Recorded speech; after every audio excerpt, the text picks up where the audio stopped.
ASN yang pensiunan maupun juga buat negara.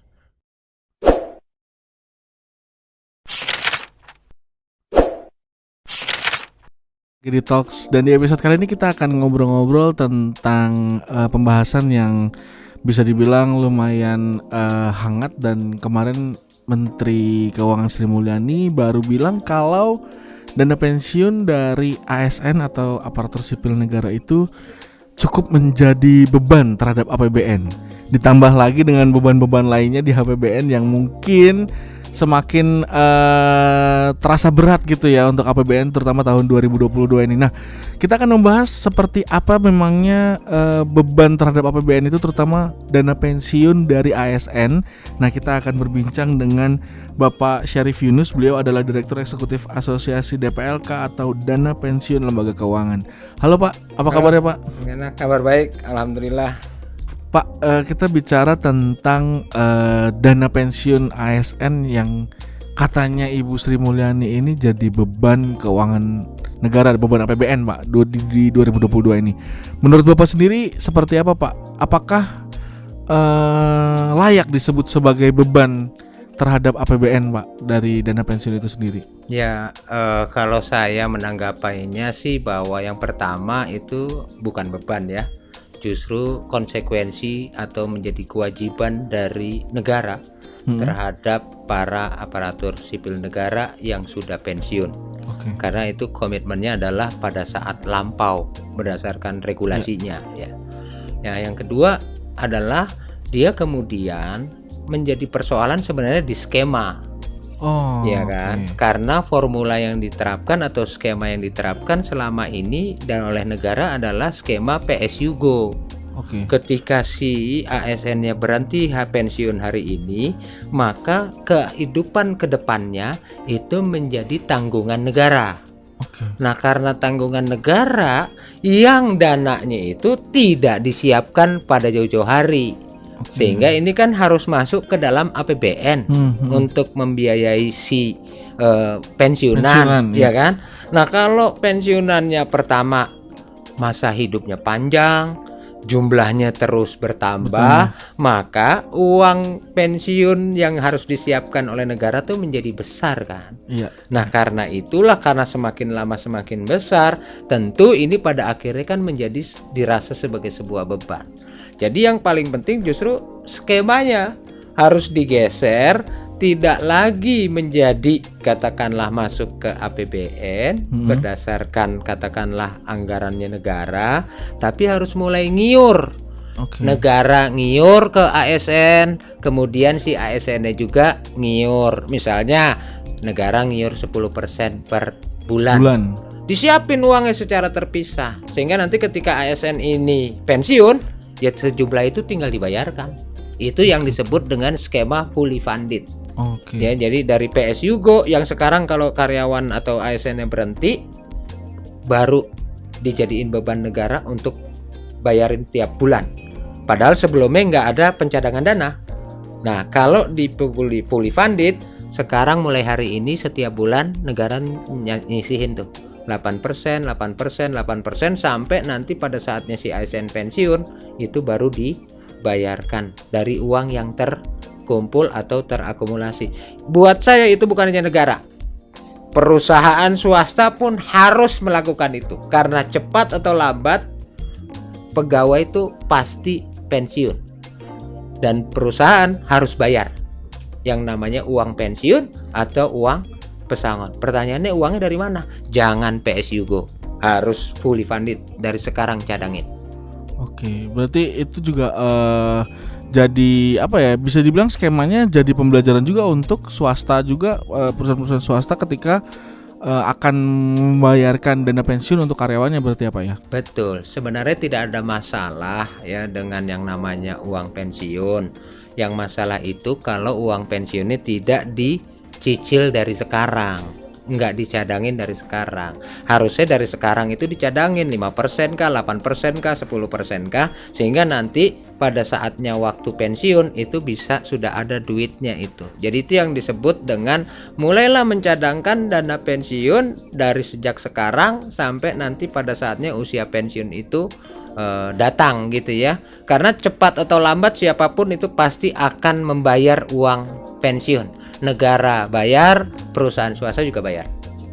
Oke, nah kemudian ada rencana dari pemerintah juga untuk membuat asosiasi atau skema atau lembaga pengelola dana pensiun sendiri, Pak. Nah, menurut Bapak sendiri, apakah itu nanti bisa menjadi efektif untuk mengelola dana pensiun dari ASN ini, Pak? Ya kalau menurut saya yang paling pertama adalah mengubah skemanya dulu. Dari PSU kepada fully funded, yang tadinya tidak dicadangkan sekarang mulai mencadangkan, kan gitu. Lalu kedua, setelah dicadangkan mau ke siapa yang akan mengelola gitu ya. Ya menurut saya sih negara itu punya lembaganya lah gitu. Sudah ada lembaga yang bagiannya ngurusin pensiunan negara kan sudah ada gitu. Jadi mau dibentuk baru atau tidak, menurut saya tidak ada masalah kalau seandainya skemanya sudah diubah, baru dipercayakan pada lembaga negara yang lain untuk mengelola. Yang paling penting buat saya adalah siapapun yang mengelola itu harus punya integritas. Jangan sampai kita nggak punya integritas ya. Kita sudah punya pengalaman kasus-kasus kemarin tuh ya, yang pada akhirannya uang-uang pensiunan dan sebagainya itu yang relatif akhirnya nggak bisa dibayar ya kan gitu. Nah itu jangan terulang lagi, maka carilah orang-orang yang integritasnya tinggi untuk bisa mengelola keuangan hari tua dari para ASN kita itu.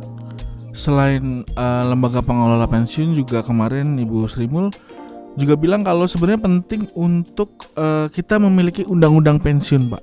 Nah, menurut Bapak sendiri nih, seberapa besar urgensinya Pak undang-undang pensiun itu sendiri, Pak? Sangat urgen dan penting untuk segera diratifikasi. Ya, undang-undang dana pensiun kita undang-undang 11 tahun 92. Usianya sudah 30 tahun ya.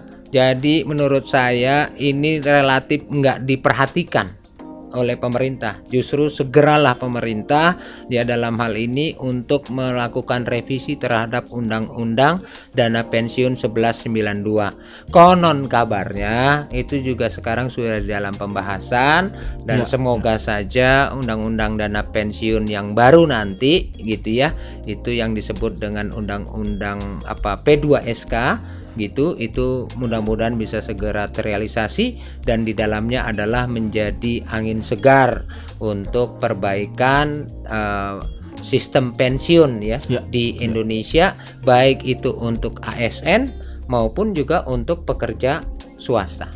Kita balik lagi nih Pak nih, ketika pemerintah berencana untuk membuat lembaga pengelola dana pensiun terutama untuk ASN dan juga baik ASN negara ataupun TNI dan Polri, Pak. Terus pandangan Bapak sendiri gimana nih Pak nih tentang nasib dari Taspen dan juga Asabri yang selama ini sudah mengelola dan juga menyalurkan dana pensiun kepada ASN ataupun TNI dan Polri ini, Pak? Ya kalau saya sih secara pendapat ya, saya kira tinggal direvitalisasi lah, dioptimalkan saja bagaimana bisa menjalankan istilahnya tugas pokoknya atau fungsinya dari lembaga-lembaga negara itu. Menurut saya secara kelembagaan gak ada masalah, sudah benar gitu ya, kayak Taspen ataupun Asabri, tinggal mekanismenya, termasuk juga katakanlah misalnya bagaimana pertanggungjawabannya, kemudian prinsip kehati-hatiannya, itu semuanya diterapkan betul-betul ke dalam lembaga-lembaga itu, sehingga kedepannya dalam urusan katakanlah membayarkan uang pensiunan baik itu TNI Polri maupun juga ASN itu tetap berjalan dengan baik, amanah gitu ya, dan dapat dipertanggungjawabkan. Untuk kita bicara lagi nih Pak tentang skema pensiun yang tadi Bapak bilang PSU Go itu, ketika skemanya diubah, saya juga sempat baca dari pemberitaan dari DPR sendiri, sebenarnya pemerintah tidak perlu menggembar-gemborkan tentang beban itu sendiri gitu Pak. Jadi tinggal mengubah skemanya saja dan jadi lebih mudah gitu kan, jadi lebih tidak menjadi beban gitu. Tapi menurut pandangan Bapak sendiri, ketika mengubah skema itu apa yang menjadi kendala dan juga apa yang permasalahan-permasalahan yang mungkin bisa muncul Pak ketika pengubahan skema itu sendiri Pak? Ya kalau menurut saya sih, kalau bicara analisis saya soal aktualnya itu bicara tentang administrasi datanya ya, tentang ASN itu. Karena kalau pengubahan skema betul memang gampang. Cut off aja mulai per bulan ini sampai dengan yang ke depan itu menjadi kewajiban negara, tapi mulai per bulan ini katakanlah itu negara sudah mulai iur 5%. ASN juga mulai iur 5%. Berarti total 10% sampai dengan ke masa pensiunnya. Jadi nanti begitu di hari pensiun yang per 2022 bulan Agustus itu adalah menjadi beban negara, yang dari September sampai dengan ke masa pensiun itu sudah diakomodir melalui skema fully funded. Ya kan? Jadi di cut off di PSUGO-nya sampai dengan sekarang. Ya. Kalau bicara skema segitu mudahnya gitu ya. Ya. Jadi tinggal diterapkan saja gitu. Cuma kembali lagi kalau misalnya pun pemerintah bayar 5 atau 8% sekarang ke seluruh ASN kita yang misalnya jumlahnya 4 juta lebih gitu kan. Pertanyaannya biarpun 5% ada duitnya gak? Iya. Dari APBN lagi. Nanti kalaupun nggak ada ya dari APBN lagi, dianggarkan lagi gitu kan, akhirnya nggak kelar-kelar gitu. Makanya tapi harus ada keberanian untuk memastikan bahwa ini udah mulai stop nih di sini. Jadi jangan lagi menggunakan formula yang lama, gitu kira-kira. Berarti istilahnya sebenarnya yang jadi permasalahan adalah ketika mengubah skema itu otomatis juga mengubah APBN-nya juga, rencana RAPBN-nya juga, dan juga mengubah data-datanya Pak. Nah ketika datanya itu berubah nanti apakah kemudian akan bisa lebih mengakomodir untuk dana pensiunnya, ataukah muncul permasalahan baru lagi nih Pak nanti? Ya, saya kira harus berbarengan ya. Untuk begitu skemanya dirubah, lakukan sosialisasinya juga ya kepada para ASN kita. Lalu kemudian dari perubahan itu ke depannya itu menjadi bagaimana, itu juga perlu disosialisasikan gitu ya. Sehingga pada titik akhirnya adalah semuanya jadi win-win solution ya, buat si ASN yang pensiunan maupun juga buat negara. Kalau sekarang menurut saya memang tidak win-win solution gitu, karena terus terang saja mohon maaf ya, pensiunannya sudah tidak berkontribusi lagi kepada negara karena dulu kerjanya kan gitu ya. Tapi sekarang kehidupannya masih menjadi beban, menjadi tanggungan dari negara, yaitu kan menjadi negara harus terus menyiapkan itu. Nah sampai kapan ini mau berlangsung ya, negara ini yang harus memikirkan sampai kapan juga mau diberhentiinnya nih, supaya kita berubah kepada skema yang fully funded tadi. Jadi dari PSUGO pindah ke fully funded. Oke, mungkin terakhir nih Pak nih, apa harapan Bapak sendiri terhadap skema baik dari PNS, ASN ataupun PNS dan juga swasta tentang dana pensiun itu sendiri tuh Pak? Iya, buat saya sih harapan saya skema terbaik sekarang soal dana pensiun itu pergi ke fully funded. Dicadangkan dari mulai sekarang, setiap bulan berapa besar persentasenya itu disesuaikan dengan kebutuhan dan kondisi negara maupun juga si pihak perusahaan. Tapi cadangkan dari sekarang secara bulanan. Jangan mengambil pola PSUGO. Di swasta juga jangan PSUGO, begitu karyawannya pensiun baru dicariin uang untuk bayar uang pesangon. Ya, harusnya dicadangkan dari jauh-jauh hari supaya nanti pada saatnya harus dibayarkan itu uangnya sudah siap. Jadi saran saya sudah pas waktunya untuk berubah dari PSUGO ke fully funded sebagai skema pensiun bersama-sama buat ASN, buat swasta. Oke, dan mungkin apakah jadi penting juga nih Pak nih ketika pemerintah memiliki lembaga pengelola dana pensiun sendiri, jadi ASN dan juga pensiunan TNI dan Polri semua masuk ke lembaga itu, kemudian dikelola di situ, jadi lebih transparan juga Pak ke depannya. Kalau saya sih melihat lebih baik kepada free market aja sudah. Ini kan eranya era keterbukaan ya gitu. Nanti kita bikin lagi lembaga satu, nampung itu, terjadiin ladang yang tidak baik lagi kan gitu ya. Jadi nanti masalah lagi, padahal ini uang buat pensiunan juga gitu.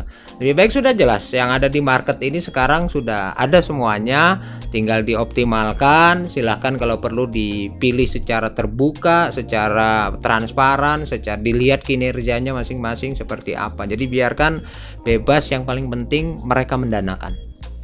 Oke, kalau gitu. Terima kasih banyak Pak untuk ngobrol-ngobrolnya. Terima kasih. Semoga Terima bisa kasih. menjadi pemahaman baru nih untuk Siap. sobat bisnis, dan juga mungkin di antara sobat bisnis ada yang salah satunya ASN gitu ya.